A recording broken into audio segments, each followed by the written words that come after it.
Hi everybody. We are here with Dr. Duma, Dr. Stefan Duma from Virginia Tech University. We are very excited. This is a huge treat for me and a huge treat for everybody else out there that's watching this Google Hangout. Today we're going to be talking about some of the latest developments as it relates to concussion, as well as the phenomenal work that Dr. Duma and his team are doing at Virginia Tech University. So Dr. Duma, how are you doing this morning? I'm doing great. Thanks for talking with me. How's the weather down there in Blacksburg? Is it hot like it is up here in DC, or are you guys getting a little reprieve down there? Well, it's not as bad. We're about a half-mile elevation, so it's not quite as humid, but it's been warm. Yeah, it's been a pretty warm summer up here too. Quick question: did you make it to the game the other night? I made it to the game, and I stopped watching at halftime. So unfortunately, I left the game very happy. No, it was a great game. I mean, the environment here was amazing. The crowd, and had a lot of Buckeye fans here too, and it was just a great game. And that's all you can hope for. Yeah, it's unfortunate what happened to Brewer. Any word on the street about his return?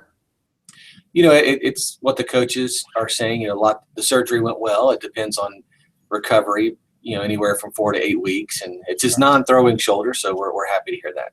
That is good news. All right, well, let's get to it. So, you know, maybe you could just give the audience a little bit of a background about the work that you've done at Virginia Tech University. I know you're collaborating with many other universities around the country, so maybe just a quick overview of the work that you guys are doing down there.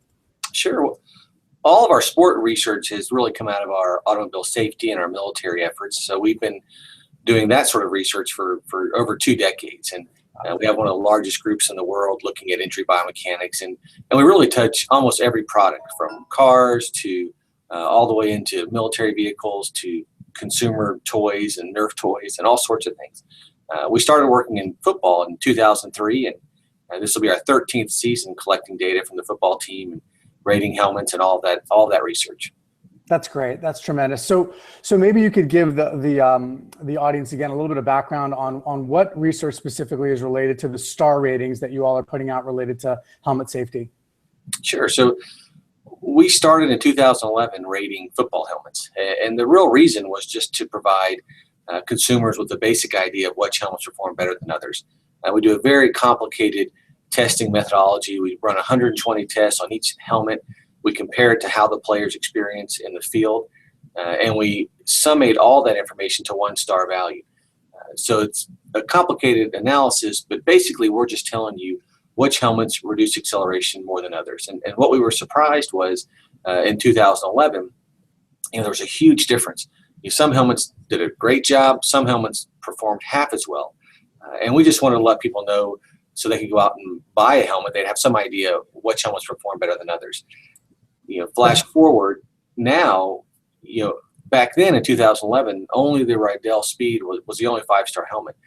Now we have about 14 5-star helmets. Every manufacturer is making helmets, whether you're Rawlings or Zenith or Schutt, they're all making great 5-star helmets. So it's a much better marketplace for the consumer to go out and buy a high-performing helmet. That's fantastic. I remember, and the reason that we're doing this interview today is because I remember listening to you at the Virginia Chiropractic Association meeting several years ago, and you were talking about your work, and I was just completely amazed. It was one of the best presentations I'd ever seen on concussion.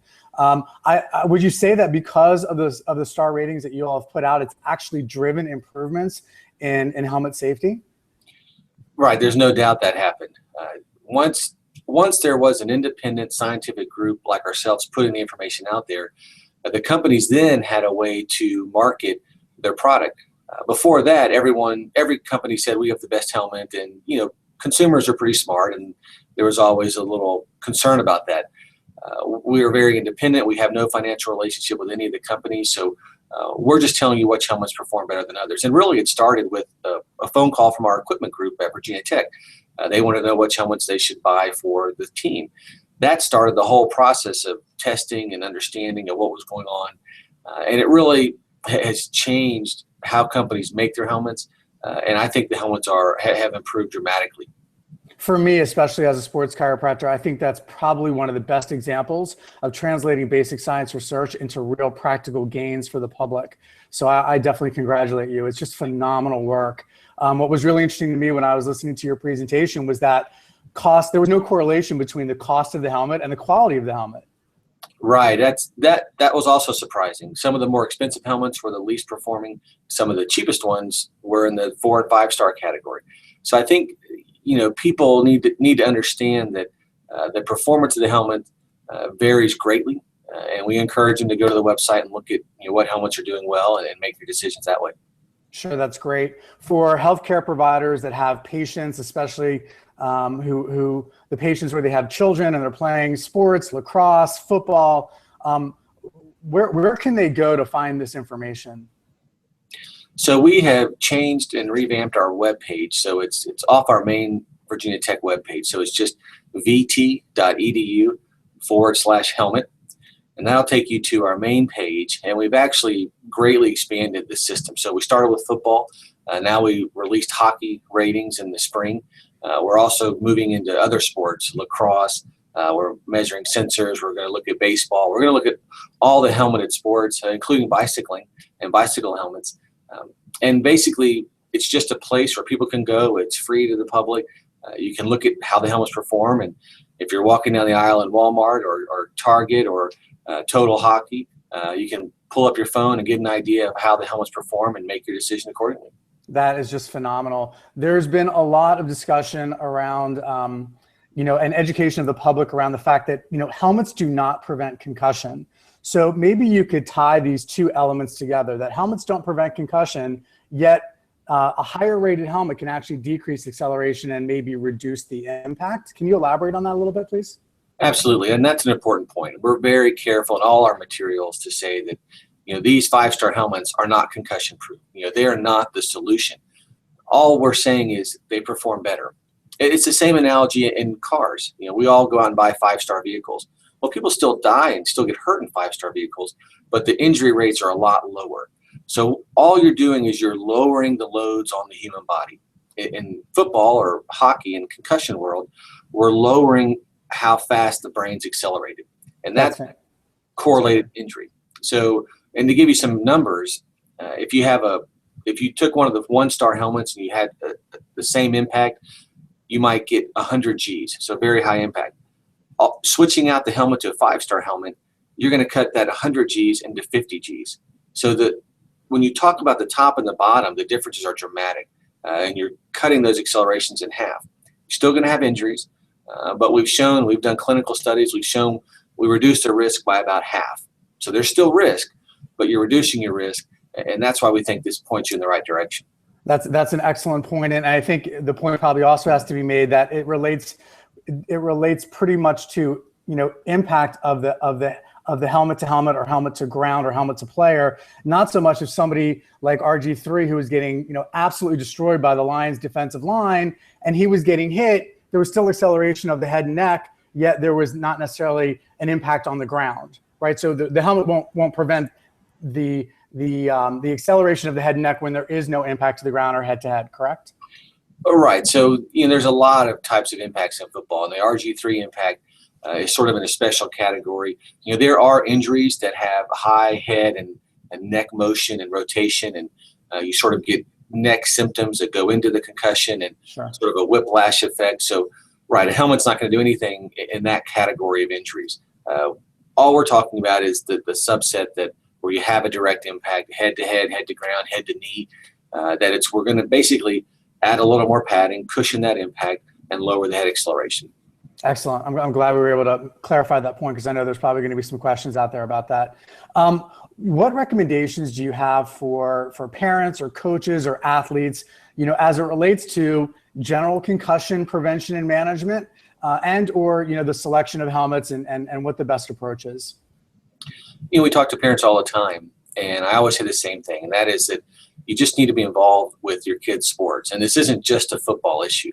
Every sport that you're playing, team sport, there's head impacts, whether it's soccer or basketball, even baseball. There's a risk of head injury and a risk of concussion. So a lot of times parents have the sort of the false notion that, if I just don't play football, I don't have to worry about this concussion issue. And that's completely not true. Every sport your kid's going to play, unless it's tennis or golf, you're going to have a risk. So the parents need to be involved. And we actually do a lot of research in how the sports are constructed and rules of the game. So, for example, we worked with Pop Warner to restructure their football practices for little kids. We basically monitor little kids in games and practices, and we're able to cut out a lot of the drills that don't need to be run. A 10-year-old doesn't need to run the middle drill. That doesn't happen in the game. Sure. So we're a big believer that you've got to have the right coaches, you got to have the right rules in whatever you're playing. And if you look at the NFL, if you look at Division I colleges, these are things they've done 5, 6, 7 years ago.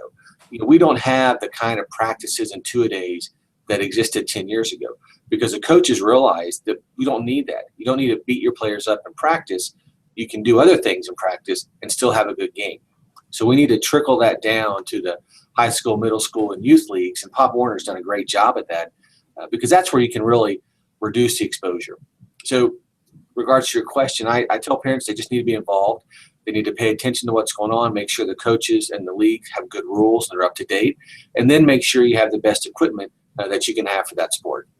Excellent advice. That's fantastic. You had mentioned earlier about the forces up to 100 Gs, and I remember reading an article where I believe that you were interviewed. You were talking about some of your work that you were doing, that the G forces in the head and neck can actually reach 150 Gs with a large football impact. Am I saying that correctly? All right, that's correct. So when you get to that level, we're talking about the 1 percentile, so the 99th percentile impact. So it doesn't happen all the time, but you'll have in a D1 game like Virginia Tech, we'll have 5 or 6 impacts above 100 Gs a game. Wow. So there are a few. Now, the 150, the 160, 170, now those are very rare events, but they do happen. And that's certainly well into the range we would expect concussions. Not always causing an injury. Everybody has a different tolerance, but that's a very high hit. And the range for concussion, just for the audience to know, is how many Gs? In general, it's 80 to 120. That's where the bulk of concussions exist. Now, there are outliers like any injury or any type of event. Some people might have a 60 G impact and report concussion symptoms. That's very, very rare. Really, the bulk of, and this is all of our research in high school, college, and all the NFL's research, it really is in the 80 to 120 G where the vast majority of concussions start to happen. And it's interesting because, a fighter jet might be 9 Gs or so, to 9, 10 Gs. Mm-hmm. Yeah. Right. So we have, one of the craziest examples we give is the pillow fight. If you get in an aggressive pillow fight with your friends, you can get 15 to 20 Gs on a head impact. A kid heading a soccer ball, if you have a corner kick coming in and a real aggressive soccer header, that might be in the 30 to 40 G impact. And to tie that into football, and one of the things we really emphasize is the bulk of the impacts, half of football impacts are 20 Gs and below. Okay, so the majority of this is very, very low level. But we're also interested in what's the cumulative effect of that. So Yes. When we rate helmets, we take that into account. We test at the very low level, the medium, and the high levels because they're all important. And that's really the challenge for an equipment designer. You have to be able to protect the big hit, but you also have to be able to cushion the small and medium hits. And so any insight as to the cumulative effect that might be occurring on the field? I think that's where the state of the research is. Nobody really knows. There are some preliminary studies that have been done at Wake Forest and at Purdue using MRI imaging that show there is a relationship to this cumulative impact and structural brain changes, but those studies also show no correlation to clinical symptoms. So the notion is something's happening, but it doesn't appear clinically relevant. We also don't know if a few months later, if those changes go away. So we're doing a lot of research. A dozen schools in this country are doing great research. The NCAA, the DOD, they're leading these efforts. Really, we have to track players. We don't know really anything about female athletes. So we're doing a lot of work now to, we've studied male athletes playing football for over a decade. Now we're really trying to look at what about female athletes, high school soccer, college soccer, women's lacrosse.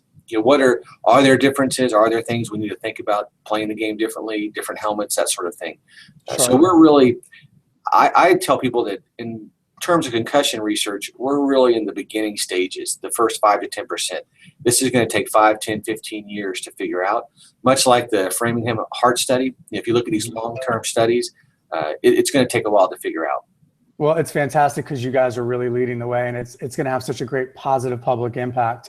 I know you're a busy man, and I appreciate your time. I do want to ask you just a few more quick questions. Sure. Prevention, is something that is important, in our world. I remember Don Comstock's publication about, for every, 1 pound increase in neck strength, there was a decrease of about 5% concussion risk. But that doesn't necessarily mean that if we strengthen our athletes, we haven't seen the research yet. I have not seen the research yet that if we prospectively strengthen those athletes, their neck muscles, that we actually have decreased their risk, i.e. cause and effect. So what insight do you have that you might be able to share with this audience about how we can best prevent the idea and the notion of beginning to strengthen the neck muscles for these adolescent athletes to reduce the concussion risk? That's a great point, and Don's done some outstanding research in this field, and really, I think, pointing to an important preventative measure. If you looked at the NFL, and I know we're doing it here at Virginia Tech, and I think most Division I, neck strengthening is an important part of this equation. I think, like we talked about the helmet, it's not the solution, but it certainly helps. And the reason is, if you strengthen the neck, you couple the head to the chest better, you increase mass, F equals ma. So for a given force, if you increase the mass, you decrease the head acceleration, that lowers your risk. Again, it's not the absolute solution, but it certainly helps. And so we're doing it very actively. We have active neck strengthening. We actually tied into our concussion reduction program and sort of verbiage around that space. So I think it's very important. I think we need to do those studies and track and see what the clinical outcome is. But I think most programs are actively working on that, and then we need to figure out a way to push that down to the high schools and the youth leagues where appropriate. We need to understand that better. I mean, a 10-year-old playing football is not a 22-year-old playing at Virginia Tech, so we've got to understand sort of those differences, and we don't want to go in and do some drill that's going to cause an injury or cause neck pain. But certainly neck strength appears to be a very important part of this equation. Yeah, and you bring up a really good point. There's differences in populations, and then there's also postural differences and inherent biomechanical and sensory motor differences for different athletes. And so trying to understand the best exercises to provide these athletes, I think, is a really important component. Any insight to the type of exercises or specific exercises that are being used at the collegiate or professional level that could translate down at every level in sport? Well, they're doing the basic neck strengthening, resistance training, weight training, different neck exercises. You look at NFL players and college football players, right? They make the joke that there's not much neck, right? It's head and then the neck out from shoulders, yeah. Right. So, they're very, very well developed, well trained, and we think it helps. We need to do those clinical studies. I think Don's study was one of the first to really open that door. I think it helps. I think certainly this can translate to the high school pretty directly. I think we got to figure out how we deal with the youth population. Excellent, thank you. So any final thoughts for our audience today, Dr. Duma? You've been fantastic. I really appreciate your time. It's always a pleasure to hear you talk about concussion and the work that you're doing at Virginia Tech. Any final thoughts for our audience? Well, thank you. I appreciate the time, and we encourage people to go to our website. The other thing we've changed is we do a rolling rating. So we used to do it yearly, but now anytime there's a new helmet on the market, we go buy it, test it, and put it up on the website. So we encourage people to check back. There's new products all the time, and we have football, hockey, and then we're going to do the other sports over the next couple of years. Well, we will do our best to get the word out about the great work you're doing at Virginia Tech, Dr. Duma. Again, I want to thank you for taking the time today. Always a pleasure, and I look forward to talking to you soon. Thank you. I appreciate it. Have a good day. Okay, you too.